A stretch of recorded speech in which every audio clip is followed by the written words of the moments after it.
Welcome back to the YouTube home for BamaOnLine.com. Travis Reier, senior analyst for BOL, alongside site publisher Tim Watts. It is a Thursday, February the 15th, 2024, the day after Valentine's Day, Tim. And I certainly trust that you treated Mrs. Watts to a fantastic evening, a romantic candlelit dinner, a bouquet of no less than 24 roses, couple of 3 boxes of chocolate. I'm sure I'm right on all this, right? That was a good episode for us to do hot, cold, cold, hot, hot, hot, cold, cold, cold, cold, cold. I mean, we've been married so long. Her birthday's right around Valentine's Day. I mean, it's all kind of blended for us. So She the kind of got like I did with the birthday. Birthday's 2 days after Christmas, yeah, so I get the old 2-for-1 treatment, still do absolutely to this day. Didn't handle that so well as a kid, but I've no, gotten better with maturity. I like to think we had a nice evening. We went to a favorite restaurant. They had one of these price fix menus, where you have to go all yeah, in, that's. and they hammer you pretty good, Tim. But that's So usually I've never really had a bad price fix menu. yeah, They yeah, nail it. They get it right. That's why they're able to do it. I mean, we've seen a lot of those in places like New York. I don't really prefer that. I like to, basically choose my own food. But we've had good experiences with that. But for us, it was basically just watching TV, planning our trip in May. yeah. Looking at other stuff. What we might do at spring break.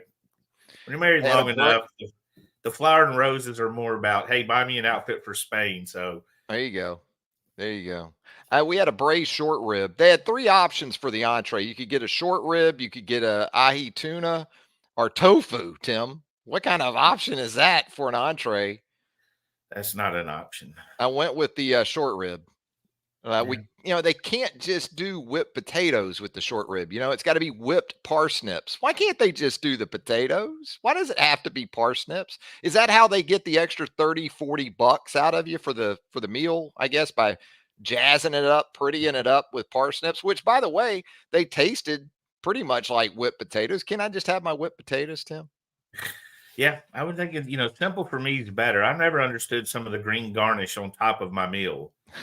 It's just like tossed on. Like, I don't somebody had to go cut that up and do a little work. Not sure it was needed. I pick it off. Hello, Steve Bama. Afro Man Davis checking in as well. David Powell. Yeah, you've never struck me as a parsley guy, in No. all of our years of sort of working together and interacting. I mean, it's probably great. I would Yeah. never know. There's Hmm. just things. I mean, it takes me. There's only so many things I can try each decade. Carrot cake, hog my 40s. Hmm. David Powell. Carrot cake, hog my 40s. Found out I liked it. Found out in my 50s I like a good key lime pie. I didn't realize some of them just suck. Some of them are really good. I I just haven't come around to key lime pie totally, but the wife does these like lemon bites that are like a lemon anything lemon. Yeah. custard that are really, really good. I've come around to the lemon sort of desserts. They used to be a no-go on both of That those, lemon but we got ice a lot box. what's that? That lemon ice box dessert they have. Yeah, my That late owns me. grandparents, man, they love that. That owns me. All right, let's get into it. You want to get into this? We got Um, plenty to talk about on the program Big today, as you mailbag. might expect. Thank y'all for the mailbag questions. That thing has taken off. You guys do a terrific job of real questions and discussion. So we certainly appreciate that. Yeah, we're going to get to that coming up in just a little bit. We are topic heavy, as you might expect, as we typically are here. Let's start with the coaching staff, Tim, because that's obviously been on the minds of Alabama fans everywhere. Earlier in the week, it became apparent that the offensive coordinator position, with Ryan Grubb staying in the Pacific Northwest with the Seattle Seahawks, also Scott Huff as an extension of that situation as the offensive line coach, that Nick Sheridan was trending heavily in that direction to become the next offensive coordinator under Kalen DeBoer. Sheridan, with extensive coordinator experience in the past, he's also worked with quarterbacks. He's a former quarterback himself. I know you posed the question when we were on earlier in the week with Jimmy Stein. What is the issue that maybe some Alabama fans would have with Nick Sheridan if, in They fact, don't. he were next up? I just don't think a lot of them are familiar. I mean, you always want, you want Bill Walsh, right, to come out of retirement. You know what I mean? You see, Bama fans have loved and you got to admit, I mean, they've had some crazy names sitting in that back office. I mean, Steve Sarkisian, Lane Kiffin, Billy Napier, those are head coaches in the SEC that were just sitting in the back. So they can see. I mean, I've seen some, and hopefully they were kidding. We're talking about Bill Belichick coming on as an analyst, even though Saban's obviously gone. So they got a high standard for the coaches. But I think this is just a situation, and I think it's human nature that if you're not familiar with it, you don't like it. I mean, I've seen this several times. I've made several examples. Matt Olson for the Braves fans on the BOL roundtable, the Alabama Braves fans, got Matt Olson, an all-star Gold Glover, hit stingers, and they lost their mind. And It's then we not told Freddie them, Freeman. yeah, absolutely. That's exactly what it is. Austin Mack, absolutely. I've never seen anybody go, "Who's Austin Mack? He's terrible. What are you doing?" I mean, I don't know how. Who is he? And I hate him. Or in this, there's got to be a comma, pause. There's got to be something in there to get to that. So I think with Sheridan, I mean, you look, he was fired at Indiana. I think the smart people will do a little bit more research. And I mean, first of all, you got to start with Kalen DeBoer.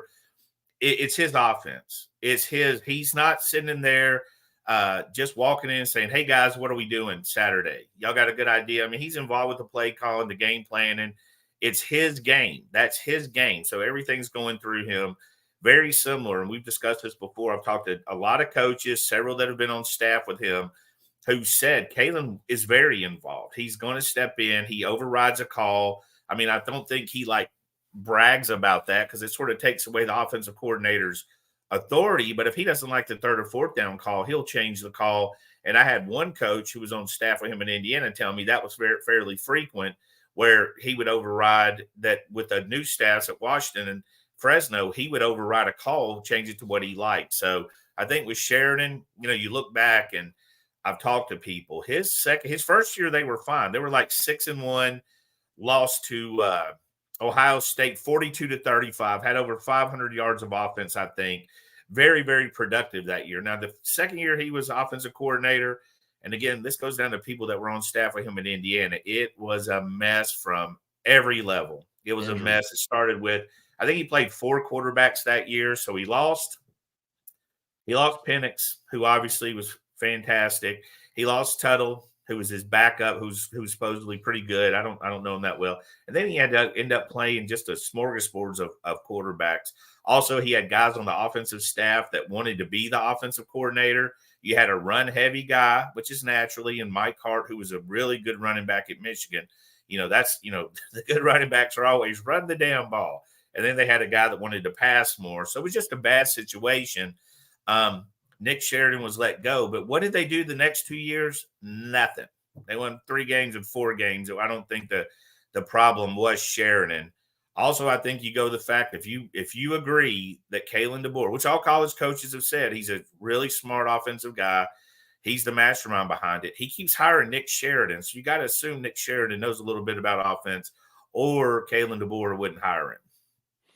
The quarterback is everything, even in college football these days. And you talk about the 2021 season and then 2022, 2023, you can just sort of back up and see the path that Michael Penix took through those years for more on, how you're tethered to the quarterback position. And when you think about Alabama moving forward with Jalen Milroe, with Ty Simpson, with Dylan Lonergan, Austin Mack, who, by the way, if you're panicking about Ryan Grubb moving on to the NFL, then you can't really panic about Austin Mack, in my opinion, because Ryan Grubb is a guy who signed off on Austin Mack coming to Alabama, which sort of turned your quarterback room upside down a little bit, at least in terms of Julian Sayin moving on to Ohio State. So can't have it both ways, although I know that won't slow down some folks.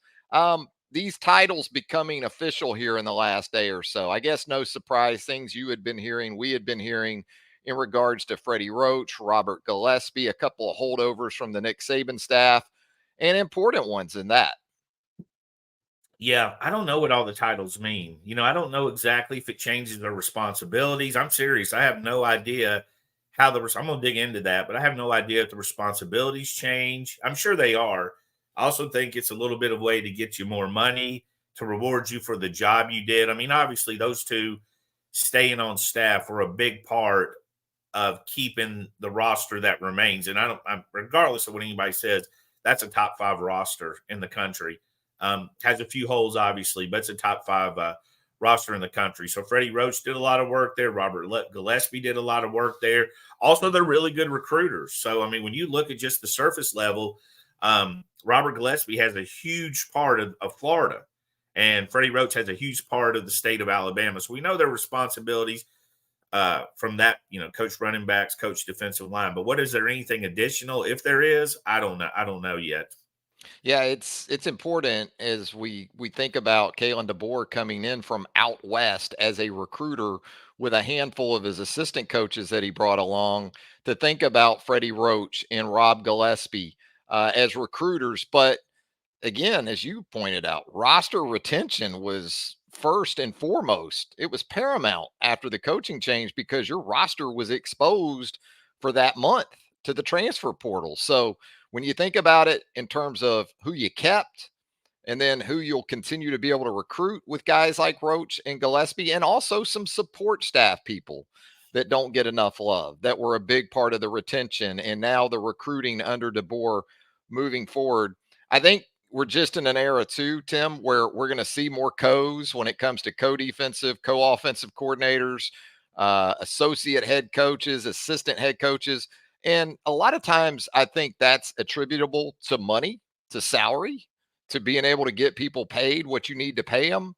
But also for these folks, it's about the next step.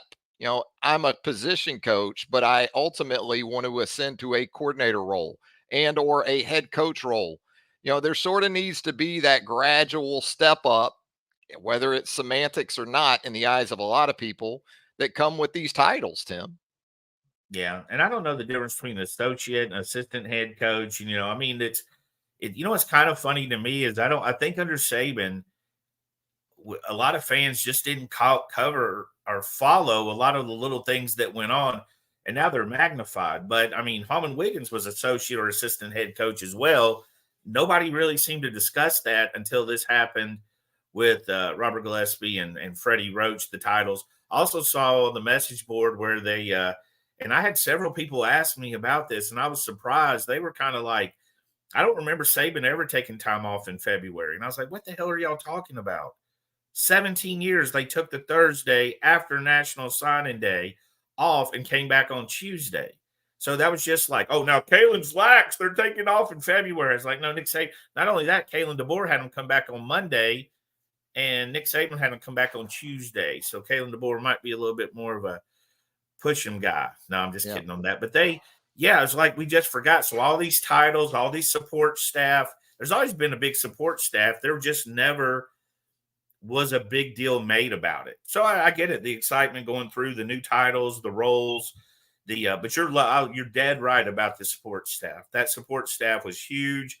It's always been huge. We didn't talk about it nearly enough under Nick Saban, because you had Nick Saban, you had your safety blanket, but we should have been talking, more about those people, because they were huge. They were huge in everything that's done. The graphic people, those edits, those kids look forward to it. The commitment videos, all that stuff's a huge part of college sports, because the kids love them, first of all. And then you have the people in the background who are keeping those relationships going. Because, hey, the coaches have to coach. There's a big chunk of their year where they're actually coaching and scheming and planning from, August through, hopefully December. Yeah, and look, it's still a little ways out until the 2024 season, but understandably, some Alabama fans now wondering about the offensive line situation, the tight Sure. ends position, where those candidates might be coming from. And I think we've said it many times here, both on the podcast and right there on the roundtable too, Tim. When we know, you'll know. As soon as we know, we'll get it It's out there. been extremely quiet. Um, it's been extremely quiet. And I think part of that is there's just not a huge rush, right? I mean, you want to get to spring, obviously, but you got enough guys on offense that can get you prepared for spring. I mean, I know everybody wants that coach 5 minutes after the other coach leaves, but I mean, the biggest thing is to get it right, get it right. I mean, you want to find the right coach, the coach that fits in. And there's a process that goes past Kane Womack. There's a process, and I mean on the defensive end, there's a process that would go past Kalen DeBoer on the offensive end. These guys all meet, want to get to know. The guys got to fit in the room and blend in, and the recruiting philosophy, all that's got to blend in when they hire him. So it's not just bucket steps. Yeah, it's I think there's continuity that's already in place. That's the big Sure. thing. If you go to Nick Sheridan as your offensive coordinator and quarterbacks, you're taking care of the coordinator role. You're taking care of the most important position on the football field with the quarterbacks. That's not to undervalue the importance of the offensive line job, because that's where it all starts, literally and figuratively. And Alabama, of course, is going to have some things to sort out, primarily at the offensive tackle spots when spring practice gets underway here in a month or so. But let's talk about down the road a little bit, because we're already starting to see some projections, Tim, for the 12-team college football playoff that's set to get underway in December of 2024. Brett McMurphy of the Action Network, here in the last day or so, unveiled his initial 12-team projection, and we'll pull it up right here, Tim. And as we do so, what you will see over there in the bottom right-hand corner is the Alabama Crimson Tide as a 10 seed traveling to South Bend, Indiana on what would be a December the 20th date. Think about South Bend on Mhm. December the 20th. Um, I guess you could say the campaign, as we saw from Alabama in 2023, maybe it won't be going away anytime soon, because Alabama is a 10 seed in the 12-team playoff, Tim. Yeah, I mean, I think there's just a natural reaction here. So Alabama, after the first portal window, were 1, 2, 3, or 4. Basically, I don't know if they were one or not, but they were 3 or 4 ranged by everybody. So they lost Caleb Downs, impact guy, and they lost Isaiah Bond. They lost a few other guys, but they're basically saying those guys were the difference between the fourth team and the 10th team.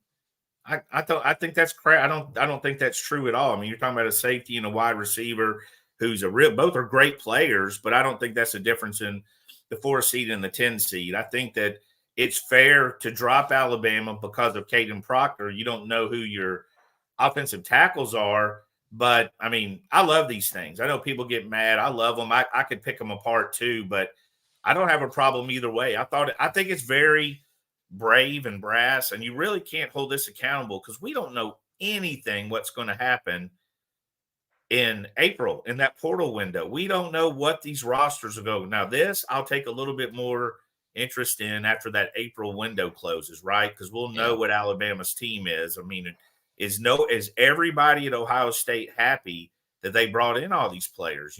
That's another thing. We saw them come in. We haven't seen them come out of the portal yet. I imagine there'll be some guys moving on for a lot of these programs. Georgia's going to be strong.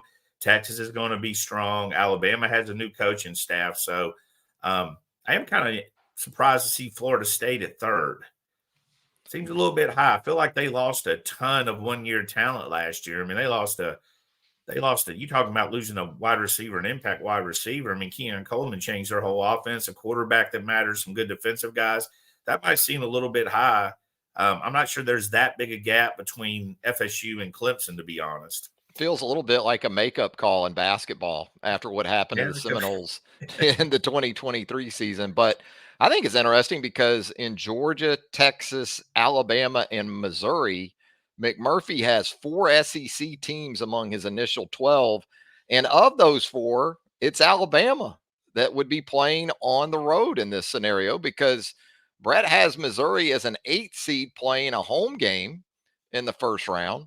It's just kind of wild to look at this when it's laid out in front of you, because, again, December games being played in places like South Bend, Columbia, Missouri, Eugene, Oregon. And we're not talking about December 1st or 2nd. We're getting into December the 20th. It's weather, I think, about too in a lot of this. And, I think Missouri is interesting because Missouri plays in Tuscaloosa, right? Plays at Alabama this season. So when you see that initially, you go, boy, I guess Brett's just picking Missouri in an upset over the Crimson Tide on the road. But then when you go look at Missouri's schedule in comparison to Alabama's, Missouri could lose at Alabama and still in the regular season with a better record because especially non-conference, that's atrocious. That record for Missouri, that schedule for Missouri, and then within the league, Missouri doesn't see Georgia, does go to Alabama, but gets Oklahoma at home, gets Vanderbilt, gets Mississippi State, gets Arkansas, doesn't see Ole Miss. So I guess from that perspective, some of this makes some sense. Yeah, I mean, you're going to have. I mean, I was kind of surprised. Do I? I don't see Ole Miss on there. Am I missing them? No, no Ole Miss. Yeah, I think Missouri Ole Miss. basically in the Ole Miss spot. Yeah, that's what I was about to say. I guess you're battling between those two. That would surprise some people. I think if Missouri got in over Ole Miss right now, but yeah, schedule wise, when you look at Georgia, Georgia's got a tough schedule. Bama's got a tough schedule. Texas has got a tough schedule. So I think maybe you do throw that in there. I love this stuff though. I love it. I appreciate him doing it. We need to do our Yeah. own. It's good debatable. Now the ones that take it serious, I wouldn't. You know what I mean? I wouldn't take it too serious because we don't know. And I think, I think anybody that does this will admit, hey, this could change in April, right? May 1st, this might be a different 12. But I'm excited looking at this. I don't love a December 20th game. And I have to go back to the schedule, but that was the first day of the signing period last year. Yeah, could I don't be want to be in that really friggin' crazy. I don't want to be in that window Wednesday to Friday and then have a game on Saturday. You know what I mean? They're pushing, they're going to have to figure out the schedule a little bit. Yeah, you talk about somebody who's going to love it and who's paying heavily for it is ESPN, man. When you think about December the 20th and December the 21st, and you got Penn State potentially at a Missouri or an Ole Miss, a Boise State at a Texas, Alabama potentially at a Notre Dame, Michigan at an Oregon. Yeah, there will be a lot of eyeballs glued to television sets and streams of some kind relative to telephones, laptops, iPads. Folks are going to be tuned in, to say the least. But so again, you look at this Alabama roster, even with everything this program has been through post Nick Saban's retirement. You said it earlier. You think this is a top 5 roster right now. And assuming this staff can sustain much of this roster post spring practice, there's going to be some more movement too. I mean, once Absolutely. guys work under the new staff and kind of get a feel for the scheme and more importantly, where they project within it, there's going to be some guys that make the move from Alabama. But that's also going to open the window for some other guys to come in knowing that there is opportunity at a place like the Capstone. Yeah, I think when you look at Alabama, there's fair questions to ask. I don't have a problem with that. The secondary, you've lost a lot of very talented guys.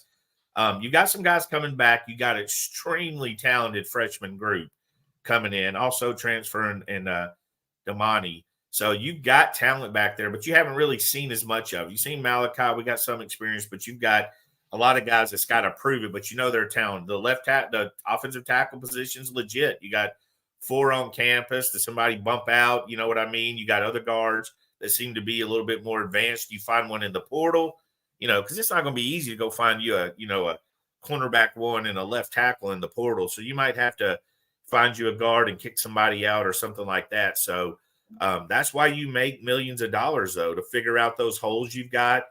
And quite honestly, after Saban retired, I don't see massive holes other than what happens at tackle. It just got thinner. You know what I mean? I mean, Proctor, heck of a guy. I think he's a heck of a football player. Played the whole year, obviously homesick, a little bit overweight, but he still led the league in Alabama in giving up sacks and pressures allowed.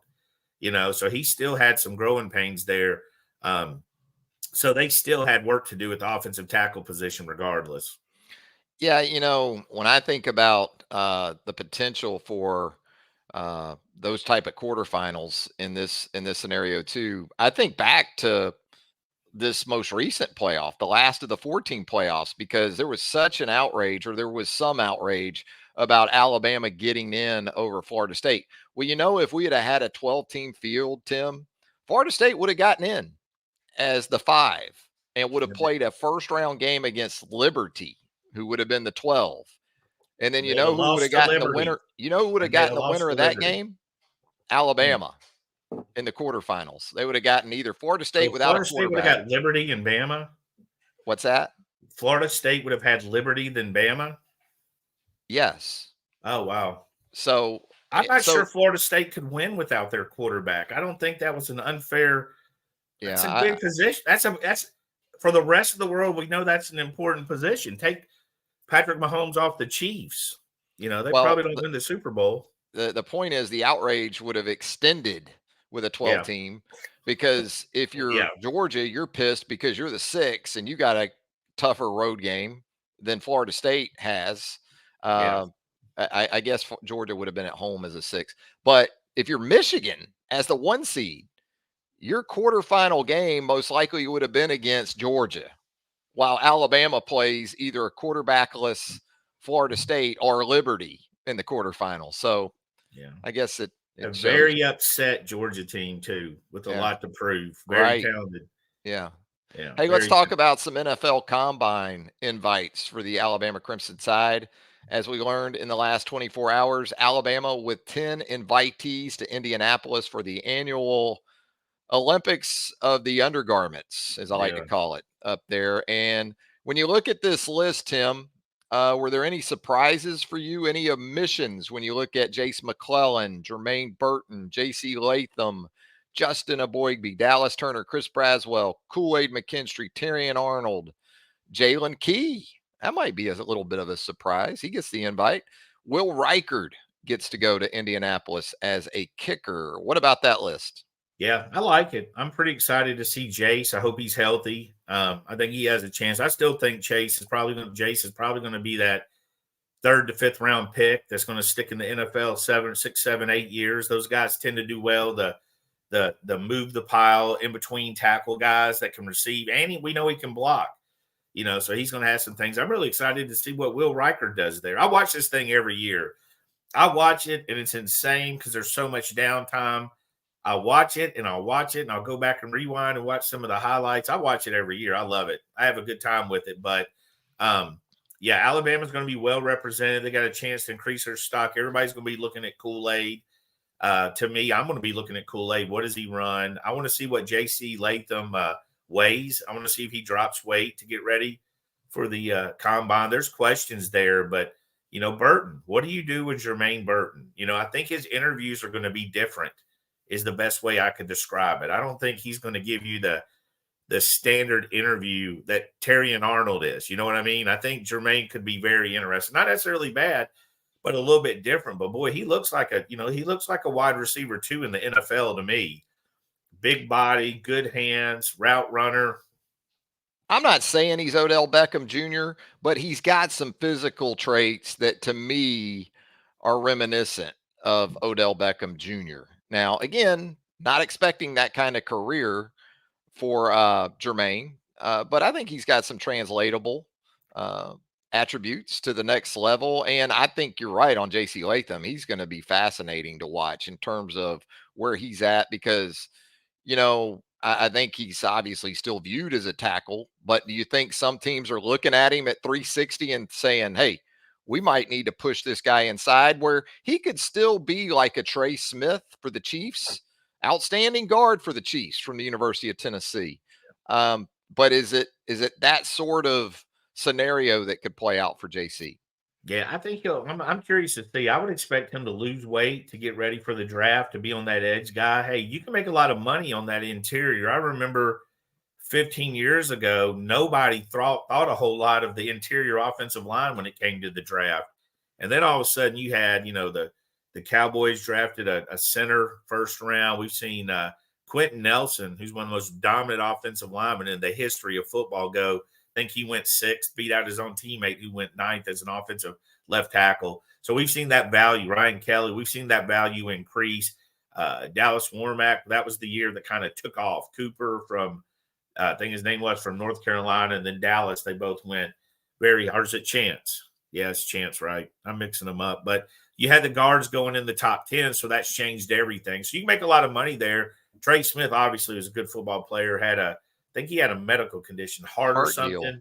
Yeah. Ended up in the fifth round, maybe sixth, maybe lower. I mean, he ended up really low, and I think he started every game that he was there. So, but yeah, I think with him, it's just going to come down. He's a talented guy. He's going to check a lot of boxes.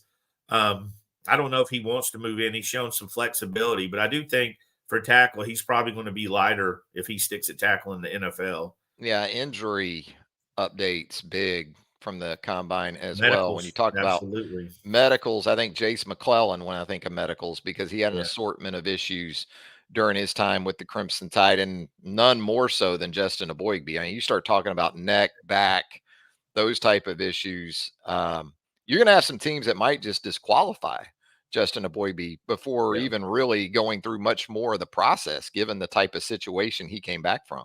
Yeah, and that happens. That's similar Yeah. to Trey Smith. I remember the Raiders had a guy, defensive lineman, maybe from Michigan State, that had some kind of issue.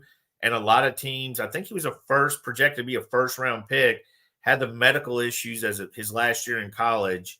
I think he was from Michigan State, but he ended up dropping fifth or sixth round. And of course, was cleared. Once he got cleared, he was fine. But I mean, you never know. An NFL team will knock you heavily for any kind of medical. They're looking like, I'm not sure exactly. Sometimes they overthink it, obviously, but um, some will bump you right off their list because of your medical history. Give me a medalist stand for the 40 for these four guys. I think it's four we'll go with. We'll go with Jace McClellan, Jermaine Burton, Kool-Aid, and Terrion Arnold. Give me gold, silver, bronze for the 40 in Indianapolis between the running back, the wide receiver, and the two defensive backs. I'll go Terry and Gold.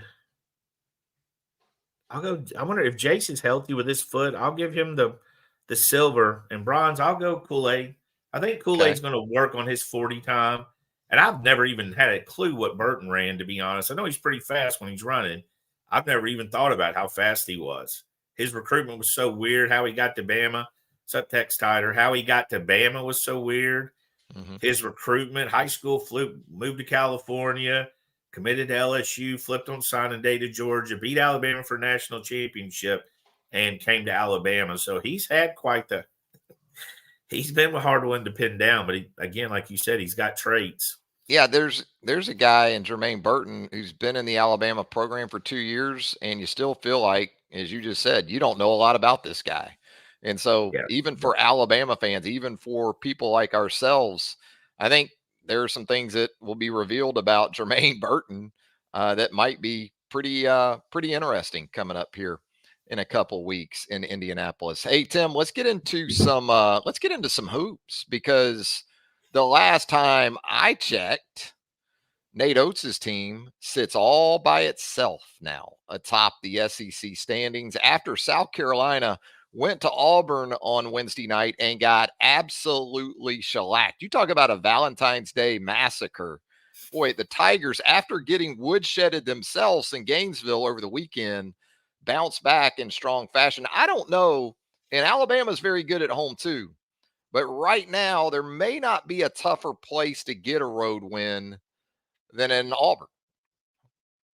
yeah. Auburn's a tough place. I mean, first of all, it's a good team. It's got a good coach, so those things go hand in hand. They got a very passionate fan base, small stadium. I know some people take it as an insult to say it's like a high school feel, but if you've ever been to a fantastic high school game, and I lived in Indiana, I've seen them in Birmingham, I've seen them my whole life.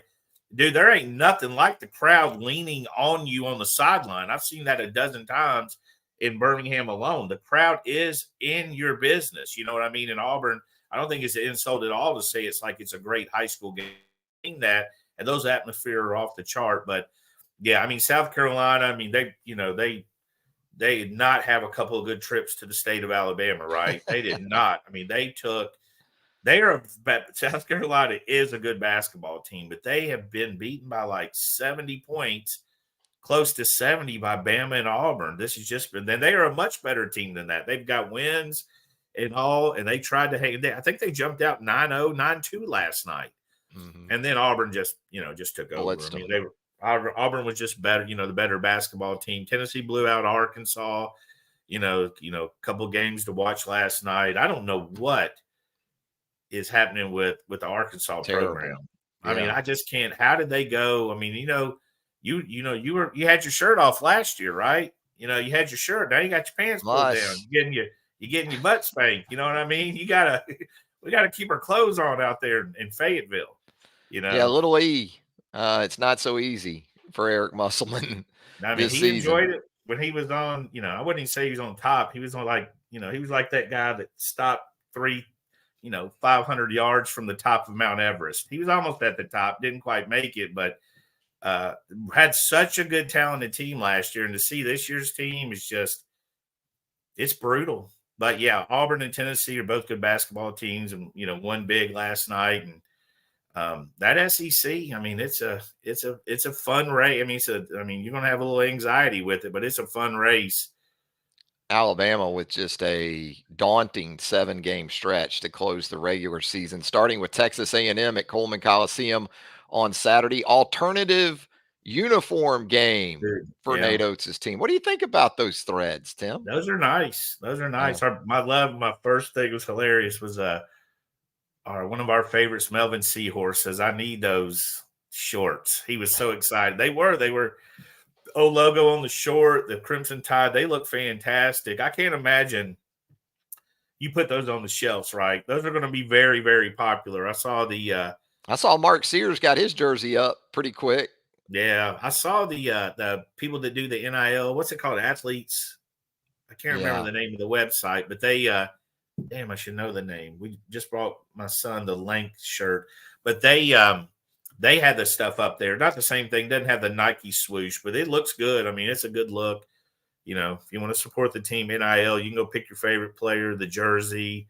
They had jackets, they had hoodies.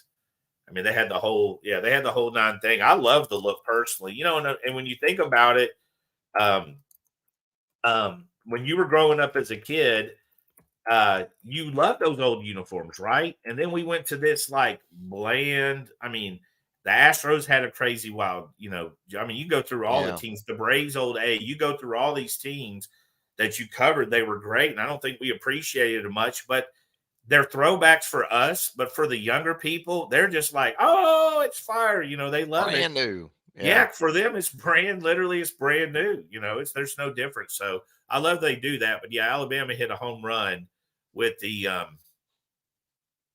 hit a home run with that, I thought. I like it from a psychological perspective. I said this yesterday on the show with Charlie and Clint. I like it from that perspective too, because it keeps your locker room juiced, and you're going to need all of it you can get, starting with the stretch that gets underway with A&M on Saturday, early tip-off, 11 a.m. Central. Wade Taylor coming to town, Tyrese Radford coming to town. Those two guys in the backcourt averaging a combined 35 points per game between them in a blowout of Tennessee last Saturday. 25 for Wade Taylor, 27 for Tyrese Radford. Then you got Anderson Garcia, a bit of a glass eater there in the paint. He had 33 boards and wins over Missouri and Tennessee. Only had 6 in a loss to Vanderbilt a couple of nights ago, but he and Henry Coleman III, they'll pose a challenge in the paint. So don't sleep on A&M based on what you've seen to this point, or even what you saw midweek in Nashville, because this is going to be a fun game. I know that, because of Taylor and Radford and Alabama's guards, going to be a lot of fun. Yeah, I do want to say that was Athletes Threads. I don't. There We you are go. not. That is not a promo. I mean, I'm just telling you where it's at. We don't actually get a promo code, or they don't pay us. But I did want to say Athletes Threads got those throwback jerseys. But yeah, I agree. I mean, with Bama, I think they've got 7 one-game seasons. Is how I'm looking at it. You just gotta. I don't think you can get ahead of yourself. I don't think you can get too high with a win. I don't think you can get too low with a loss. I mean, you're probably not coming out of that 7-0, right? No. So you might as well get prepared that you're going to have to battle. Auburn's got some games. Tennessee's got some games. You got to head up with Tennessee. So 2 games with Florida are sneaky yeah, good. Florida's sneaky good. I think they were like 17-7. I think I looked it up last night. They're Yeah. 17-7. They're like Something. 6-1 in their last 7. I mean, they Yeah, you almost get blew hot. the I game mean, against LSU the other night at home, but yeah, that's the thing with basketball. I mean, you get hot. You get hot at the right time, and we've seen those teams, historically make runs. Now, it's probably not the ideal time to make your NCAA run, but it is your ideal time to make your NCAA seeding run. So yeah, it's a tough conference. I mean, it's a bad. I mean, I looked up. We became Nick Saban retired, and we became a basketball conference, right? it We looks just, that way right now, man. It's a lot of yeah, fun. I'll tell you, other than North Carolina Duke twice a season, the ACC can have it right now. I never thought I would say that 10 years ago. I used to watch a ton of ACC basketball. I know you did too. I I don't watch hardly any ACC basketball right now. It's pretty much SEC basketball. Obviously, my job entails that I do that, but even when I don't have to, that's where my attention is No, focused I more. I tend with the ACC. Now, if it's a big game, I saw Carolina Duke not long ago, and I tend to like find the flow of the game. If I see 17 minutes left and it's a good game, I'll go watch it. But I tend not to start. You're right. I tend not to start like I used to. But when we used to watch it, I mean, it was the absolute Used best to of the post best. up I mean, with the SEC weight at has two Maryland or teams. something.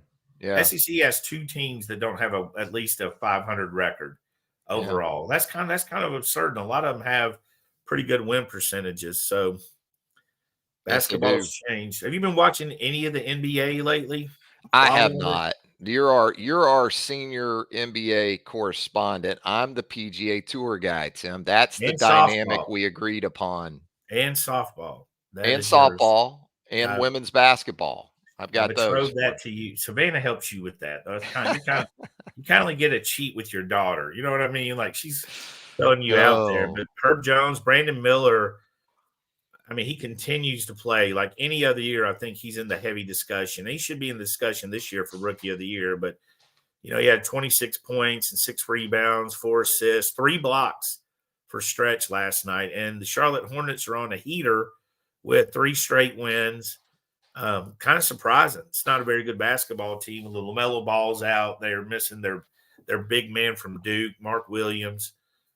They're missing guys. But yeah, NBA's fun. Colin Sexton's having a good year. The Jazz are a very sporadic team, but the Bama guys are playing extremely well. and I now think for we got the the All-Star break, right? Coming up. yeah, yeah. Yeah. We got the NBA All-Star game. Do you still watch that or how does that work I'll for you? watch some of it. NBA. I'm not an NBA hater, to be Yeah. clear. Um, but social media in some sports has just turned me into more of that type of follower. The Yeah. Oh yeah. NBA's kind of one of them.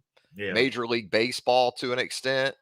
Um, I zoom in on obviously college football, college basketball, and Sure. the NFL. But Tiger Woods is playing on the PGA Tour this week, Tim. So I'm That's going to true. go ahead and interject that Yeah, right here. absolutely. Throw that in there. Tiger, I won't Tiger's I got won't that new logo. Tiger's got that new logo now. Who is he sponsored by? Tailor made. Nike and Tiger split. What And caused that divorce? probably what they were paying him versus how much he was actually not only playing, which is minimal because of all the injuries and everything physically he's put himself through. But he isn't a guy you see on television as a broadcaster or any Oh other yeah. type of form. You don't if Tiger ain't playing, you don't see Tiger. So TaylorMade was probably willing to step up, pony up a little bit more for Tiger than I will than the not, the for swoosh. the record, I will not watch the All-Star game. I absolutely The will the not. NBA All-Star game? I might Yeah, I watch don't some of the I shooting watch contests, I don't know, but the game, just like the Pro Bowl, I mean, it's going to be 183 to 180, the games themselves are like that now. I Yeah, mean, the I like regular it because season games are like that. yeah. I mean, I still remember when they actually would like defend you and foul you in the All-Star games. I know that's an old man statement, but it was true. Yeah. They would foul you instead of giving you an easy layup. Mhm. It was different. I don't mind it, but like you said, I don't need to see an All-Star game what I can see. I can see Steph Curry shoot from half court literally every night. Yeah. That guy's a psycho. He went in a good way. He was leaving the game last night to go from the warm-ups to the locker room. And from the friggin' pathway to the locker room, you can pull this up while I'm talking. He threw a hook shot to the other friggin' end of the court and made it. Pull that up if you can. Steph Curry. Dude, I'm telling you, this looks like it's a fake commercial. Let me It see if is I can find it. I don't know. it is And bananas what then I got to worry about copyright issues if I do find it. So you have to pull it up. I was just telling you, I want you to see it's the most bananas from shot the he made. from the tunnel, Yeah, from the yeah, tunnel. I'm watching it right here. That All the looks way full length of the court heave from the opposite diagonal tunnel as he's going in. like a hook Yeah, and made it. that is It wild. literally looks like it's a fake commercial and he Here- made it. But anyways, I meant a psycho in a good way. Like it's unbelievable. All right, moving on. Let's get into the roundtable mailbag because they'll get on us in the comments here. If we get off topic, Tim, we don't talk about the fourth team left guard. Look, you don't They'll come come up after here you. with They'll two come old after heads. us. Y'all don't come on a show with two old guys and say you can't get off topic. Y'all lost your damn mind. You ever been to a barber shop? Yes. You ever been to a porch? It's You ever kind of sat like on a what this porch? is. Yeah, you just got to deal with it. You got to bear with us here. You're lucky we're even talking about sports. One wrong turn and we're in Vermont and Maine, people. We'll get back to the third team holder here in just a minute. Trust me. Tide Hashira here in the roundtable mailbag. Where do you guys think DeBoer could look for a tight end coach, Tim? You know what I thought? We saw a couple weeks ago, Jay Nunez apparently was leaving Oklahoma as sort of a special teams analyst to go to Alabama. He also has some tight end coaching in his background. I'm not saying he's the guy, but it's just to underscore the different avenues in which Kalen DeBoer might be looking for a subsequent replacement for Nick Sheridan, assuming Sheridan is moving into that OC role with I think quarterbacks. I think Kalen DeBoer's searches for the most part are going to be pretty similar to Nick Saban, where it could come out of left field. Pete Golding from UTSA, Robert Balla. I mean, this isn't like he just did it every now and then. He had guys coming from all over the place. I think Kalen DeBoer could do that. And again, this is a guy that's been at Fresno, Indiana. He's been at Washington. He's got coaching connections across the country. Is he rep by Jimmy Sexton? I think he is, right? Yeah, he would have to be. Who isn't? Yeah. I would think. Yeah, I would. Yeah, that's a good question. So I think that there'll be some guys Sexton manages that could get looks, at least interviews. You know what I mean? So yeah, right now it's been extremely quiet. I think it's just the time of season getting back, and I just don't think he's in a rush, honestly.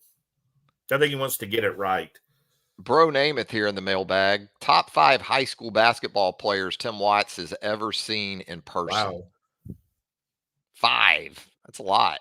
I don't know. I mean, if you're talking national, Kevin Durant, saw Kevin Durant several times, just a bananas type player. I'm going to guess you saw him in Augusta, Georgia a time or two. I did. I also saw him, I tell you, in New Orleans at the 16 and under nationals. Vegas. Unbelievable event. Kevin Durant, you knew was going to, you knew what he was pretty early on. I saw Chris Paul twice, I think, his last year. You knew what he was going to be. Some of these guys were already capable of being on an NBA bench, if not impacting the game. Derrick Rose, that was a great story because we went clear across Houston. It used to be a tournament called the Kingwood Classic, and we drove way out of the way because we had helped an AAU coach in Chicago, a great dude with a 3-star player the year before. Well, he kept telling me, and I hear this a lot, I got the number 1 player. I got the 5-star. We hear it a lot. They usually don't have them. We drove clear across to a gym, walked in, and the only people there were parents and 3 referees. And within 2 or 3 plays, it was Derrick Rose, unranked, catching alley-oop passes and dunking. It was one of the highlights of me covering AAU basketball. But, in-state, Gerald Wallace, Ron Steele, they come to mind. Eric Bledsoe is a fantastic player.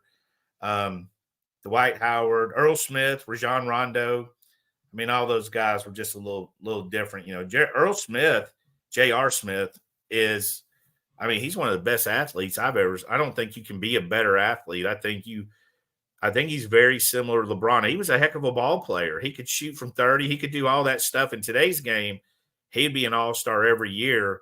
I don't think, his focus was entirely on the game, but I was blessed to see a lot of them. I was blessed. The Lopez twins are 2 of my favorite. They were probably what you would think they are. Very high IQ, good basketball players. But I was blessed to see a lot of basketball players when I was covering AAU. 100 years ago, they would have the AAU Nationals in Jacksonville, Florida, at Florida State. At Florida State College at Jacksonville. And one year it was Michigan with Chris Webber, Jawan Howard, Jalen Rose that made it to the final against Team Indiana. You remember Alan Henderson? Oh yeah, Played at absolutely. Indiana. He was on the Indiana team. Chris Brand was a guard that played at Tennessee from Indiana. I do. Yeah, those were some Yeah. fun times. What's the do you have a craziest recruiting story, Tim? I don't know if this is supposed to be basketball, football, or whatever, but bro's asking here.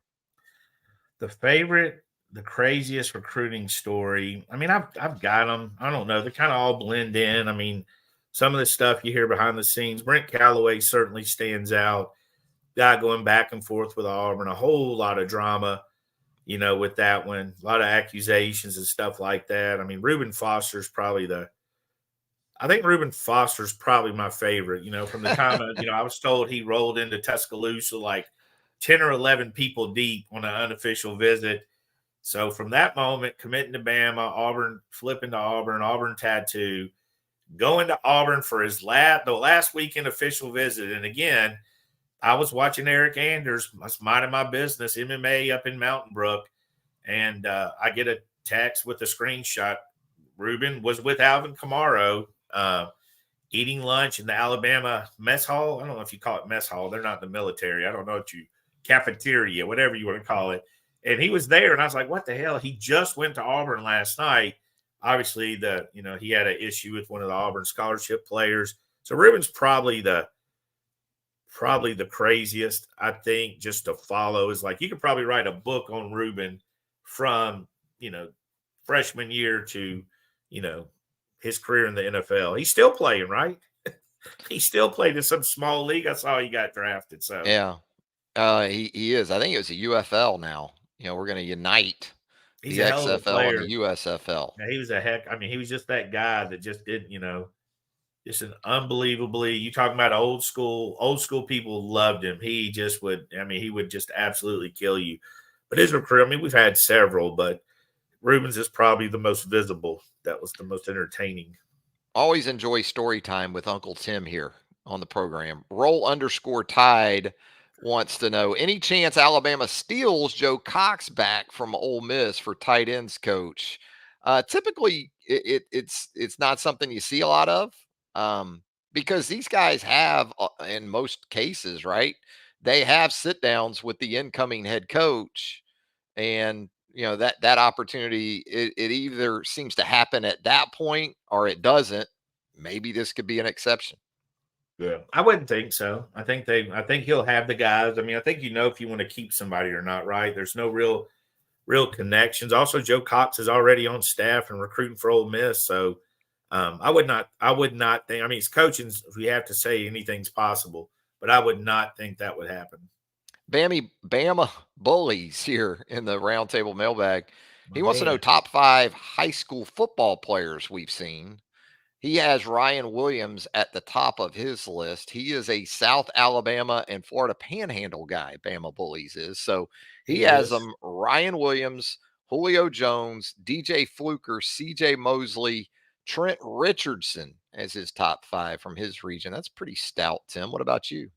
Me, I saw D'Amico Ryan's in high school. Hmm. I mean, he's who you thought he was going to be at the end. It's funny he had no offers, but I do think in this day and age of the huddle film, I do think that he would have had plenty of scholarship offers in hindsight. Just one of those guys that slipped through. When I was young, I went and saw David Palmer with one of my brothers.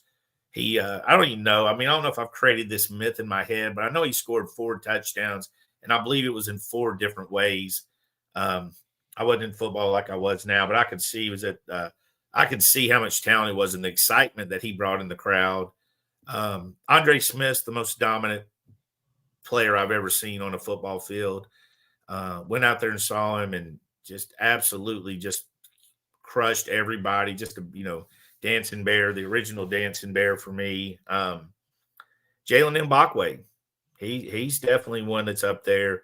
Julio Jones in the 7-on-7 setting was amazing. So was Jamarcus Russell. Um, but yeah, I mean that's it. The best, I think one of my best stories is D Milliner. So that I hear nobody's talking about D. So I hear there's a kid at Stanhope Elmore. I go down there for a Thursday night game, and he's excited. I'm trying to blend in on the sidelines and in the stands. He's so excited. He's trying to talk to me in the game, and I'm like, no, you're going to get me screamed at by your coach. Just go on. and he picked off a pass, returned a punter, a kickoff, tackled everything, had an offensive touchdown, a wide receiver. So I'm getting ready to leave, and I had everything I needed. I was going to talk to him after the game the next day, not stay for that. And he said, "Hey, how'd I do? Why are you leaving early?" And I'm like, "Because you did all you needed to do. Like you got me home an hour. You did so much in three. He's one of the best athletes and football players I've ever seen. And he was great at Alabama. We forget, he goes to the NFL and has those injuries. But Dean Miller was a monster. He was He he really was a was. he was a hell of I'm a a football Florida player. guy, I know you've obviously. seen a bunch. So I saw Emmett Smith as a Mm, sophomore at Escambia that's High School, amazing. and that's That's how old I amazing. am, by the way. Did I You're just old. age myself? That was in the That's mid not. 80s. I was like 83, He 84. saw Emmett in third grade when Travis I was a junior in did. high I school. did. And he was pretty special as a sophomore at Escambia High School in Pensacola. I saw Dante Culpepper Oh when he wow, was, I believe, at Ocala Forest High School. He was in Ocala. that's Uh, stout. saw him. He was pretty damn amazing for a high school quarterback. I'd have Anquan Bolden up there too. Played at Pahokee High School down in South Florida. Saw a lot of guys from Sure. Broward and Dade, but yeah. I got one more. I Carnell got one more Williams. too. Robert Pollard. I know people get tired of me talking about Robert. He has since passed, and really didn't become a huge college star like he should have, or an NFL star even. But he was 6'2", about 210 as a ninth or 10th grader at the Bowl School in Jacksonville. The best football player to ever play at the Bowl School, and we can go down a list of some guys, Oh yeah. was Robert Pollard. Don't get it twisted. Don't let anybody try to change your thinking on that. He was a real deal. Go ahead. Carnell Williams. He's Cadillac. one. Yeah. Cadillac. I don't want to mention just Alabama guys. I thought Carnell in a season opener, I think it's his senior year, he had a cramp in his left leg, and you could hear the scream from it. And he went back in the game. He had a cramp in his right leg, season opener. It's that time of year where it's warm in the day and getting cool at night. Had a cramp in his right leg. You can hear him scream. He goes back Oof. in the game, fourth quarter, and this cat caught double cramps in both legs. Ooh. And it sounded like a horror movie. He screamed so loud that like people were like covering their mouth, but he kept playing offense, defense. He could have been an all NFL safety, I'm convinced, but he's probably the best Auburn player that I ever saw. Amazing. Bama Bullies also asking, with Kalen DeBoer seeming to like taller receivers, any chance we see Odom used at wide receiver a good bit this year? That's true freshman Caleb Odom. And Tim, we talked about Caleb in the past. That's kind of how he was used in some ways on the high school level, and probably as much as anything early on in his career at Alabama. It might be a surprise if you don't see him flexed out a good bit. Yeah, I think you can line him up anywhere, right? I Yeah. think you can line him up anywhere as far as an offensive pass play goes. I mean, he's a big guy. He's got a good catch radius. I don't think he's a 4.4 guy, which would be the only knock, but they hardly ever are. But I think he's got good speed. He's got good hands. You get him in there, let him, learn the system, learn the routes. But yeah, I'd agree that's a possibility. Crown and Soda here in the mailbag. With the Tide only having 4 tackles going into the spring, which of the 9 interior O linemen do you think are most likely to kick out to tackle? Guards who could get a look at tackle, Tim. You think about some of these guys like Tyler Booker, even Jaden Roberts. He's my Uh, choice. Jaden's my guys that could kick out at tackle. I think Olasa Leanin is a young player that maybe this new staff says, you know what, let's at least take a look at him at tackle. Yeah, well, I think you have two different things here. You have a Washington staff that like lighter, more athletic offensive linemen. You had a former Alabama staff that liked them bigger, stronger, like the NFL. Not a, they lost some athleticism with that. So I think one of the things that held back the young guys was the fact that they were lighter. They weren't quite big enough. But hey, they might be right where, that's the thing is like, just because you're looking for something don't mean you don't have it on your campus. You had two pretty good tackles. You had the best, one of the best freshman offensive linemen in the country, and you had a guy that's going to go in the first round of the draft, boxing them out. But if I had to pick a guy to kick out, I would not bet on Jaden Roberts on anything. If they moved him to defensive end or defensive tackle, I'd bet on him. I just think, as we saw, like you said, you described it perfectly.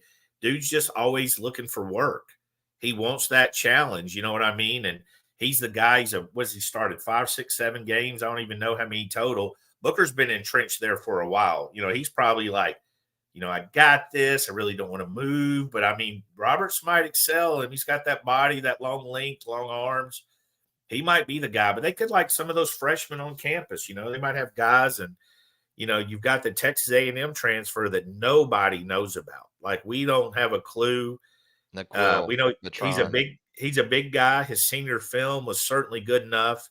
He had a weird, academic issues, and then reclassified, enrolled in Texas A&M. So they could have their guy on campus, but regardless, if they've got 2 tackles they're comfortable with, they're still going to want some depth at that position on the offensive line. So they'll still be in the portal, in my opinion. Goes to Bryant here in the mailbag. Record wise, what would a successful first season for Kalen DeBoer look like? Is making the playoff a fair year one goal? I think, Tim, with a 12-team playoff, it is more than fair to Yeah. think that his first team could make the CFP. Assuming, and you'd have to think that's a possibility, that teams with 2 losses make the 12-team playoff. I can't imagine there's 12 one-team losses, but I mean, you got to look at the schedule, and you got to think, Bama's got 4 games I think you could circle that they're going to be super competitive, possibly 5 if you count at Wisconsin. You got Georgia, who's going to be the preseason number 1 team in the country, 1 or 2. You're at Tennessee. That's a mess. Knoxville, Neyland does a great job there. At LSU, at Oklahoma. So you got 3 tough road games. You got Georgia at home. I think the worst case, I think they'll win. I mean, 9 wins, I think I feel pretty good about with this team right now. But I do think 10 wins is pretty realistic. I do think you have to accept that you're probably going to have trouble going undefeated. And I think Georgia and Texas are looking at this same exact scenario, right?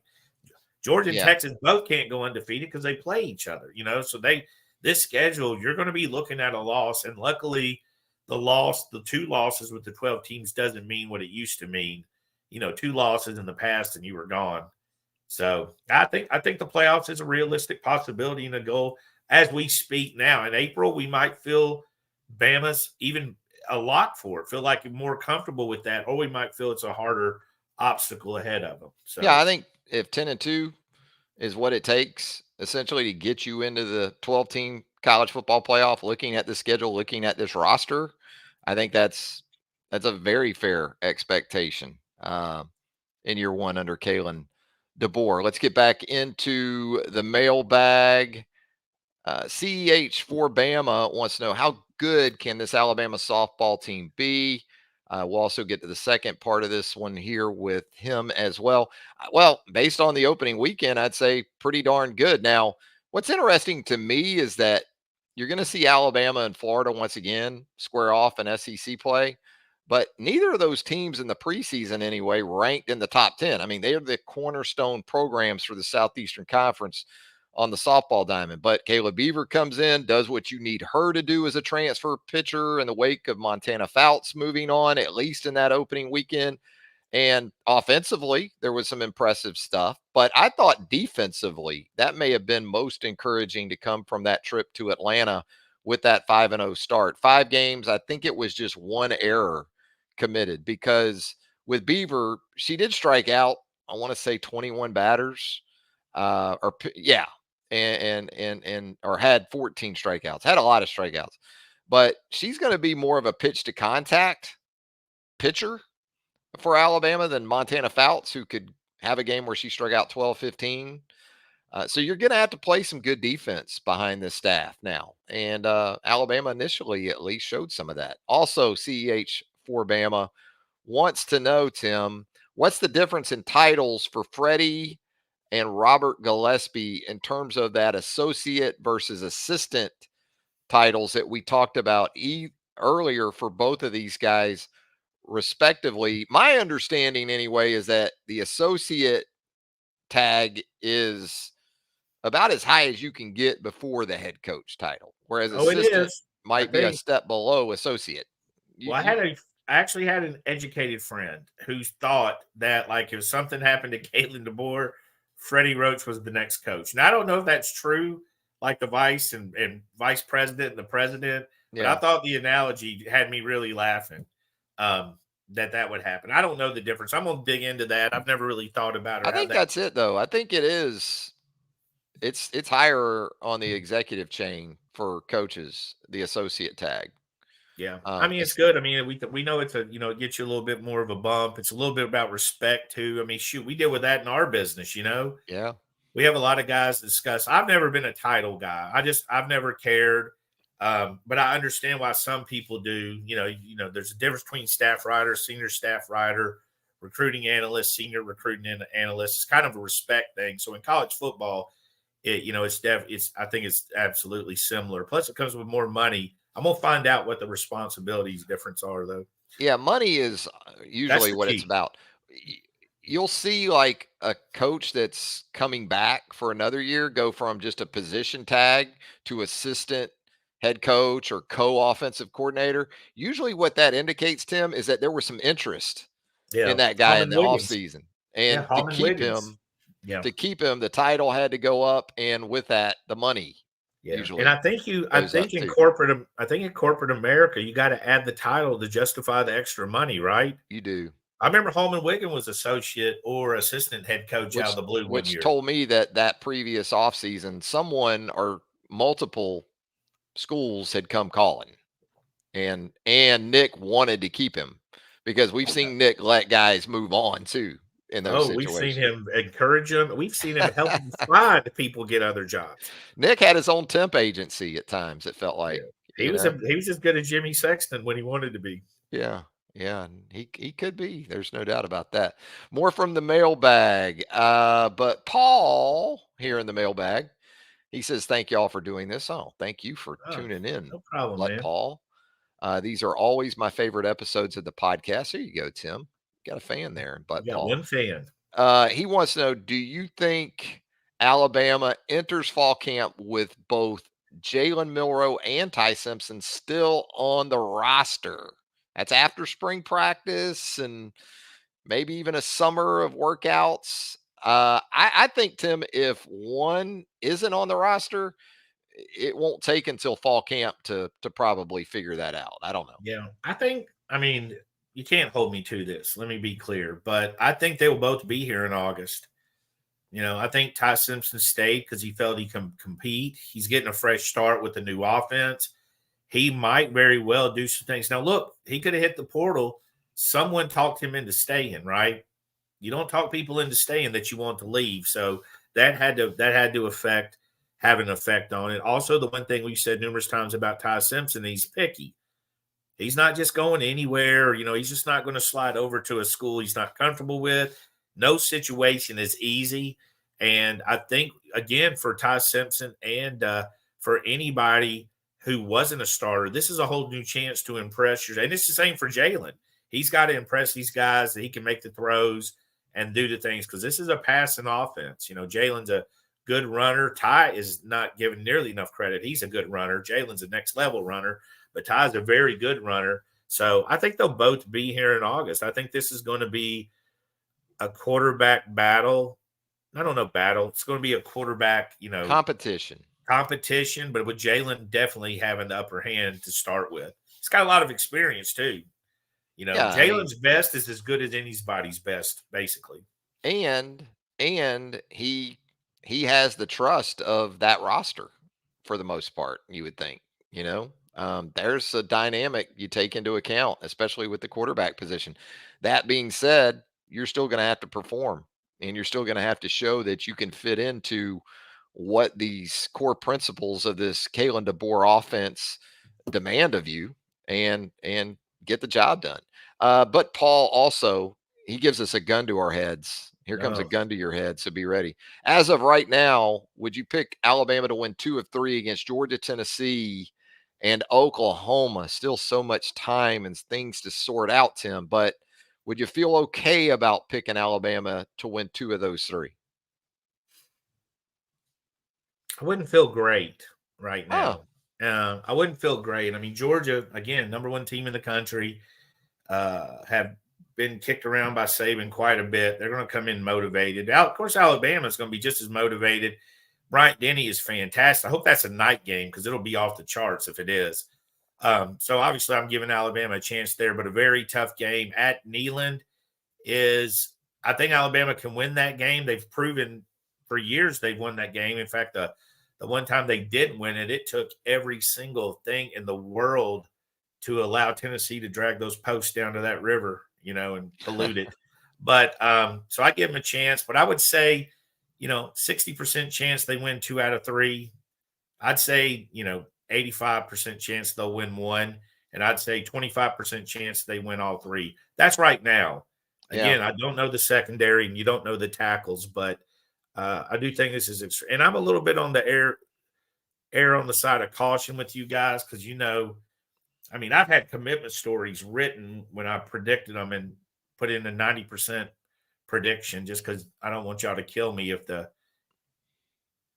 unexpected happens. I think Alabama wins 2 of the 3. I think Alabama beats That's Oklahoma in Norman, and then I feel pretty comfortable predicting at least a split of Georgia and Tennessee. fair. Tennessee right now has our attention primarily because of Nico, right? Yeah, Jumping in he's there at the yeah. quarterback. What else do we really know about Tennessee for next season other than Nico? And that's a big one because that dude looks like he could be a monster behind Yeah. center Yeah, in that Nico's offense. going to be a good football player. I mean, Tennessee's NIL invested so much; they're under investigation for him, which is He better be. still one of the dumbest. I don't They're understand. about I to get a mean, postseason ban. you can't go ban. I mean, I don't know how you investigate somebody for finding your loophole. I know. You know what I mean? That's a Yeah. mess. But obviously, a talented guy can throw it, can run it. Got a huge skill set. I don't think Tennessee's recruited great under Josh Heupel, though. No. I think they've been Where are the solid. dudes? Where are the dudes at 3 years Yeah, I into think this? they've been solid, but I think they focused. I mean, they got the transfer tackle Hurd from LSU. He's a good Yeah. player. They got him. Missed out on Jordan Seaton. I mean, they've got talent, but you kind of expected because you heard so much about their NIL, right? And they went, Yeah. but it was really with Nico, they went the heaviest. And yeah, so not as talented as some of the other teams in the SEC, but still a good coaching staff. Josh Heupel, I've heard people compare him and Kalen DeBoer as far as understanding how to run an offense. So, and Nealon's crazy. You know what I mean? Nealon's a wild, Yeah. wild atmosphere, good fans, passionate fan base. Yeah. In terms of roster, though, give me Alabama's over Yeah. Tennessee Oh, and easy. Yeah. Oklahoma's by a lot right now. Yeah. Yeah. Now, And I agree. Georgia, we know that what the deal Yeah. is with Georgia's going to that. have a strong A to Z roster. Yeah. And they're going to have a quarterback that apparently will drive over for the game in a new Lamborghini in Carson Beck. I Big mean, there's baller. anybody that should own a Lamborghini, I'd say it's me and Carson Beck. I'm like, Tex Tider here in the mailbag, Tim. He needs a hug, it sounds like. He wants to know, why does 2023 still hurt? He's still hurting, our boy, Tex Tider, from that end of the 2023 season. I get it, man. That was a tough one. It's a tough one. yeah, everything about it. I mean, losing the way you lost and then losing Nick Saban, you know what I mean? But um, I don't Come know. on, Tex Tider. I think it's turned the page time. I don't know Yeah. how. Honestly, I don't. I tell you this: if you look at the round table, the BOL message board, the discussion, and I get there's some, the regular animosity. I mean, I'm sorry, the anxiety, the people being anxious, the people being positive, the people being negative, and the trolls who really need a hug themselves. But I see the discussion. But usually this time of year, there's not this discussion. There's excitement. That's why there's so much discussion going on. I think I think you look for a fresh start, and this is it. You knew it was coming. I feel like if there's anything positive, I feel like you're in better shape now than I thought you'd be after Nick Saban retired. I can say that with a billion% certainty. I thought this would be I thought we'd be in a different spot right now. I'm You know not worried why? about Ryan Grubb leaving. It Yeah. doesn't matter one bit to me that Ryan Grubb left because I felt it was always a short-term relationship. He was going to be up for, and obviously he's well respected. He was going to be up for coaching jobs consistently, and also for him to choose to stay at home in the NFL. It's not even like, it's like having a long distance relationship breakup. He didn't like choose another college. He stayed in Seattle. with the NFL, which we all know is an easier job. So that's what I would take from it. Also, you got a pretty good basketball team, a hell of a coach. You got a baseball team on the rise. Softball team, Travis is telling us, is really good. There's a lot going on right there. Well, 2023 from a football perspective, it still hurts because that team won your heart, right? Yeah. You wanted them to win. They got down early, had the adversity, and then just week to week won an extra piece of your heart, Tex Tighter, as the season moved along. And then to look at it in retrospect and know that was Nick Saban's last team, well, there's going to be some residual hangover, but it's time to pity party's over, Tex Tighter. Time to get that dauber up. All right. As Tim said, a lot of good things to look forward to. Nah here in the roundtable mailbag wants to know over under.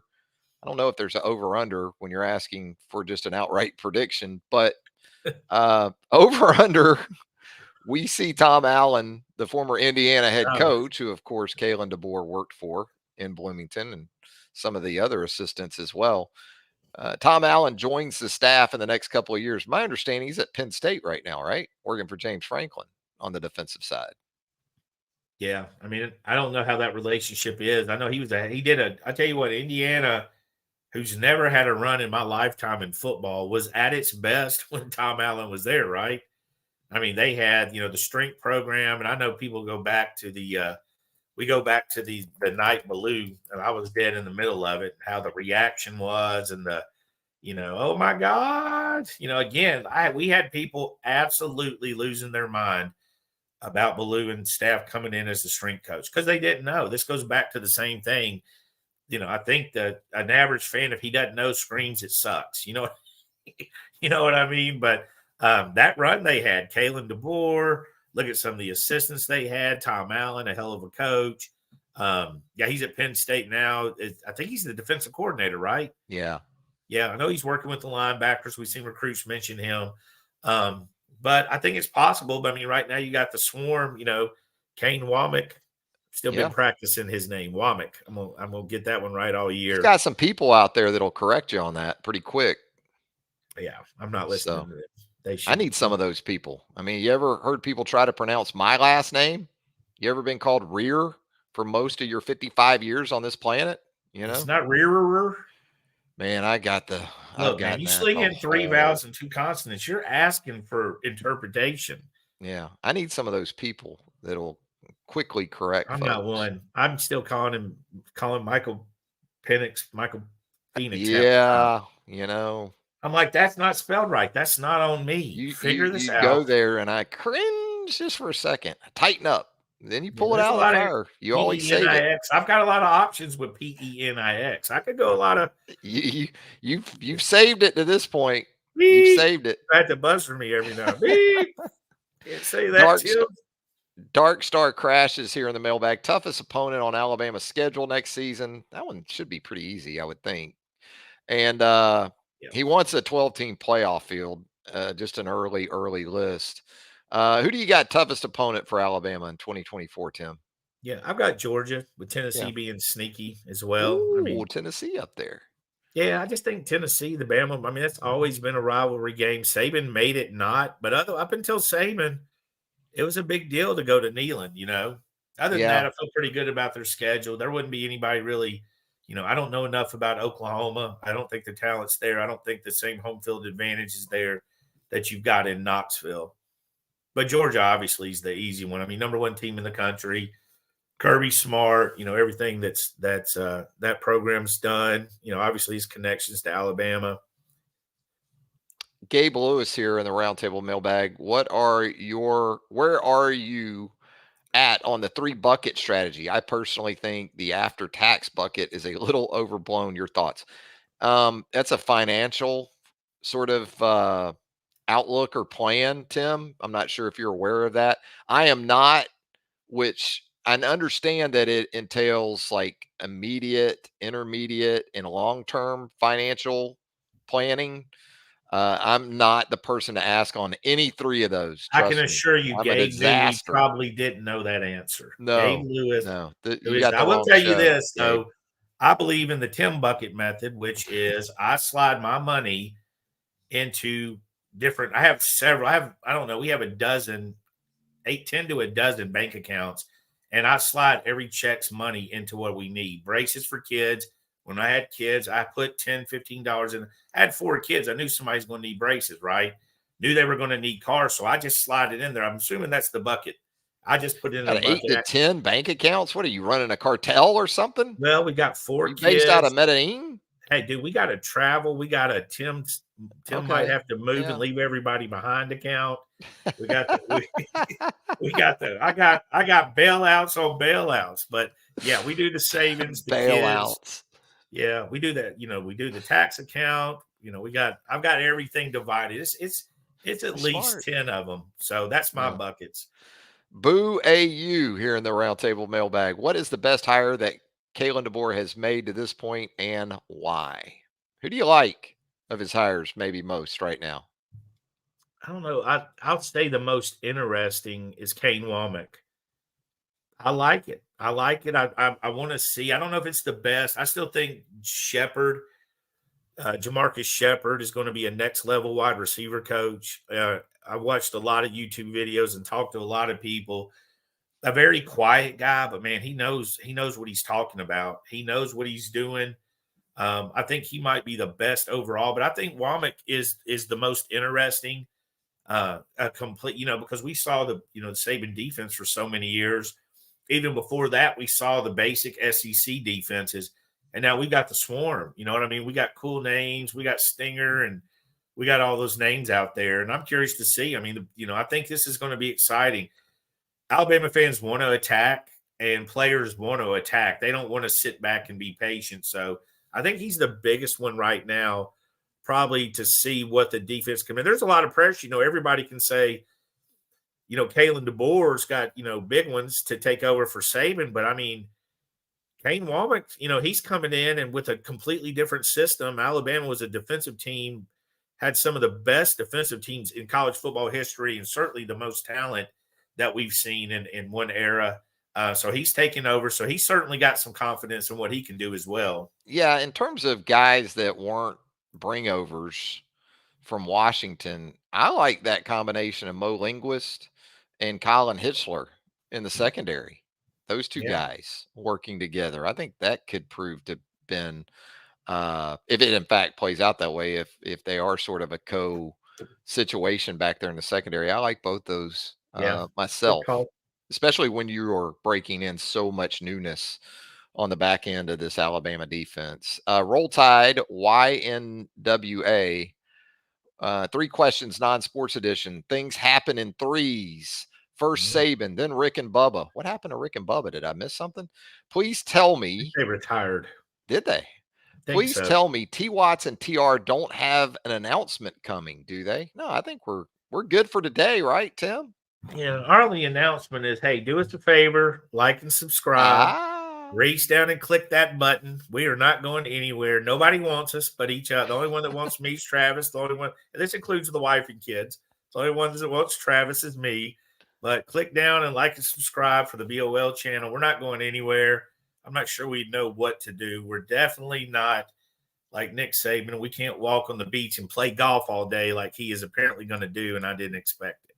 I'm aging out pretty quickly at this point, but yeah, I mean, this is as much fun as I'm gonna have. So, his second question: what is JoJo's daily Red Bull regimen? Joseph Hastings, of course. Dude hits the ground running, Tim, at 100 miles per hour. I like JoJo's energy myself, but Yeah, he's a high energy guy. He's got youth on his side. He's got that. Joseph can be like that. You ever went through the mall parking lot and there was a chihuahua in a car, and you walk by and that chihuahua just comes at the glass like it's gonna. It just got so much energy. That's Joseph when I wake up. Joseph is getting after it. He's a young guy. He's enthusiastic. He likes to chit chat. He does all the good things. Um, he does all the good things work wise, but yeah, his energy level. I mean, he says dumb stuff like makes me want to never talk to him again. He's like, sorry, I was riding my bike. Like he's riding his bike around, just riding around. Like, why are you riding around? That's how you get ran over. But he definitely has youth on his side. Funny, really good kid. He's funny. We have a lot of fun with Joseph. Love some I JoJo. don't. I think he's got youth, not Red Bull. Red Bull's more Yeah, one of the I don't Andrew. think I that's think, yeah, I think no. Andrew Bones starts with the Red Bull. Him Yeah, and Clint. I think Joseph's just going with straight youth. I don't think it's supplement induced in any way with No JoJo. PEDs for Joseph. He's just running. The third one here have visited 48 contiguous states with the family, still saving up for Alaska and Hawaii. What is the favorite vacation you guys have been on? Tim, your favorite vacation? He's gonna, people kind of make fun of me, but I mean, we've been on, been to Europe, we've been to Hawaii. I've never had, and they all are great. They're all A+ 5-star trips, but I've never had more fun than I do on the coast of Maine. I've did the trip twice. Travis did a version of it. Fly into Boston, grab a rental car, go up the It's a coast. good one, man. There's the thing about it is you can stop in the same area on the way up, come back, stop in the same area again, but be in a different town with a different vibe. You've got the woods, you've got the beach, you got the bushes compound up there, which I didn't even know. I found out Kennebunk because everybody kept saying, "Are you gonna Yeah, get the Bush W's compound. autograph?" I didn't know he lived there. I had like 10 people saying, "You gonna get W's autograph?" Or if you meet W, take a picture. And I finally was like, "What are y'all talking about?" And they had this big house up there we went and saw, but they had everything. And then we cap it off in Boston with the game at Fenway, and in the summer in July, head home. That to me, now I love them all, but that's just an easy trip to drive and chill. You're in Europe. We're getting up and getting after it every day, which is great. But Maine's perfect for me. Yeah, we did that one in October with the Yeah, leaves too and everything, and the weather was still really good. Like you said, go into Boston, make the drive up into maybe Vermont, cut over New Hampshire, Connecticut, into Maine, all of yeah. that. It's The just food. Yeah. The thing about it it is, you get the beat. unbelievable. It's not nearly as crowded. If you went to California, you'd have a similar trip. You could go to the woods, which were fantastic. I've seen, and the beach and all that. But you're facing a lot more traffic. You don't hit that kind of traffic in Maine, even on the coast Mm-mm. stuff. The food, the lobster rolls, anything lobster, Yep. anything. I mean, it's like seriously, like it's even the drinks, the main root drinks they have are unbelievable. And it's easy and it's simple. I mean, you can Yep. get off in the rural area. Just drive. So yeah, Yep. I could do that trip. We did it 2 years in a row. We got so many places we want to go, but we might do it again this year. Mm-hmm. Bubba Mediocrites here in the roundtable mailbag. Will Ohio State become this year's version of Texas A&M, buying an entire recruiting slash portal class? If so, do you think all the hired guns up there can bring a natty to Columbus? Well, I think that's obviously the the command that is being placed on Ryan Day after losing three straight to Michigan. Bring in Chip Kelly as the offensive coordinator. First, you had Bill O'Brien, then he moves on to Boston College as the head coach. You backfill with Chip Kelly. Chips are pushed in to the middle of the table for the Buckeyes, aren't they, Tim?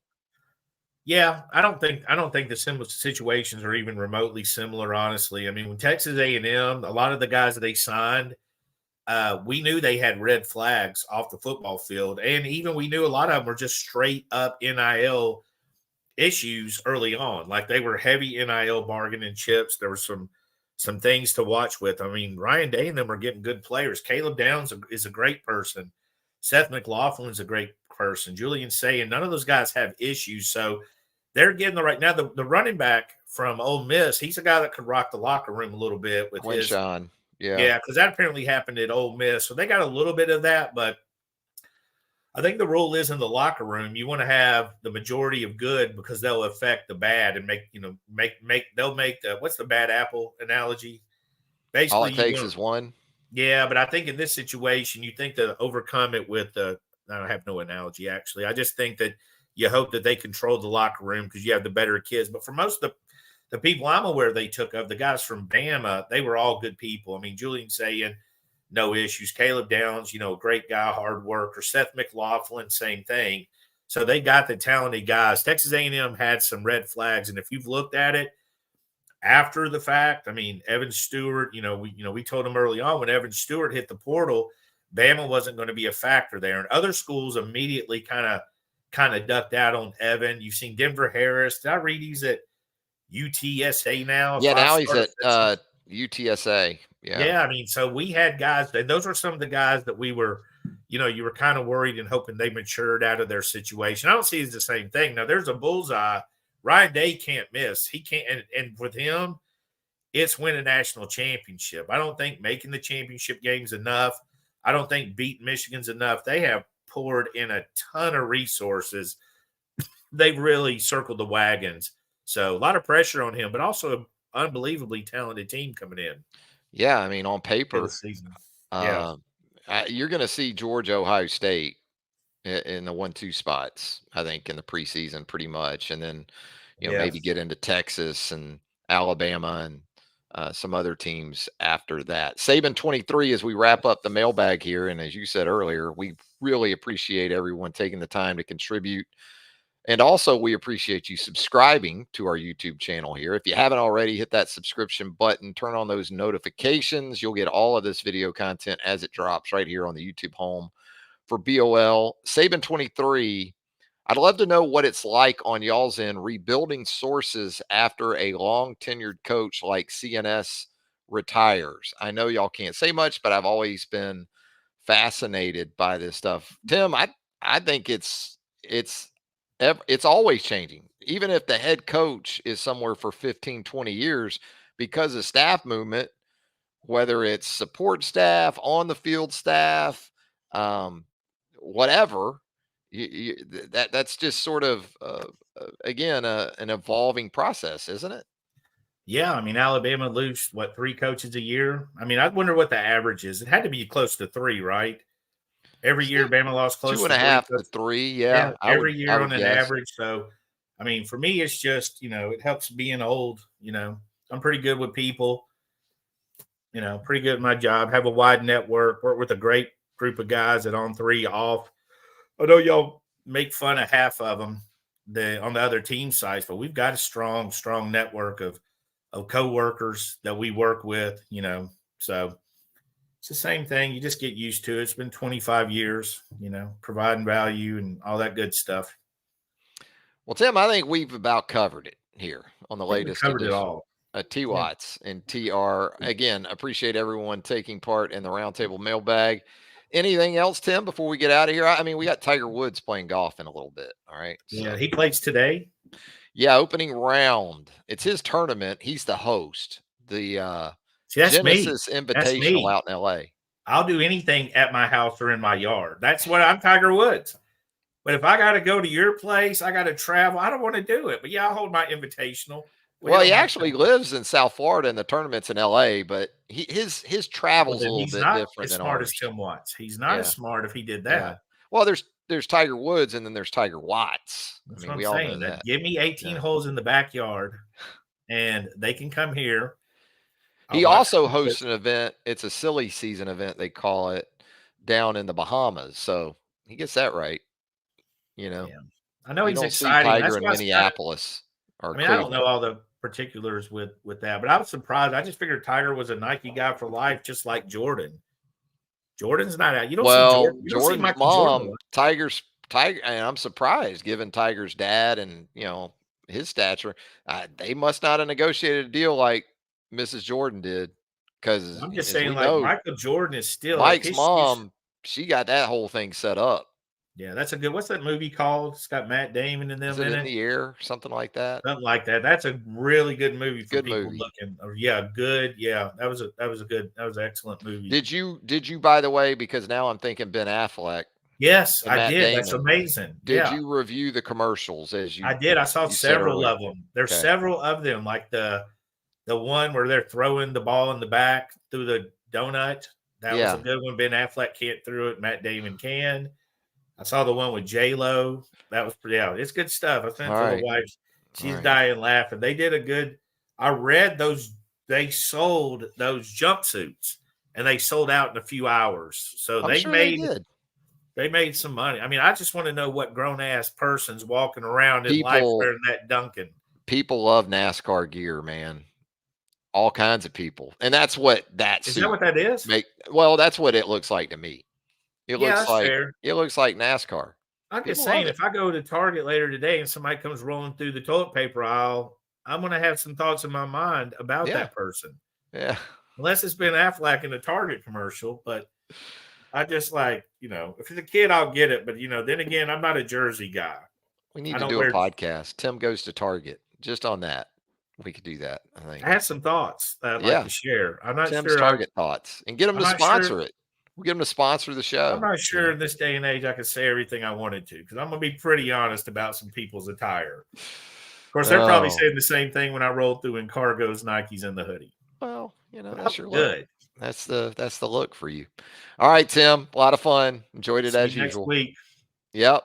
And you need to hang out with us on the roundtable at BamaOnLine.com. Tim, Andrew Bone, Joseph Hastings, Charlie Potter, Clint Lamb, Jimmy Stein, myself, all right there for you at BamaOnline.com. For Tim Watts, Travis Reier, thanks again for joining us. Until next time, so long, everybody.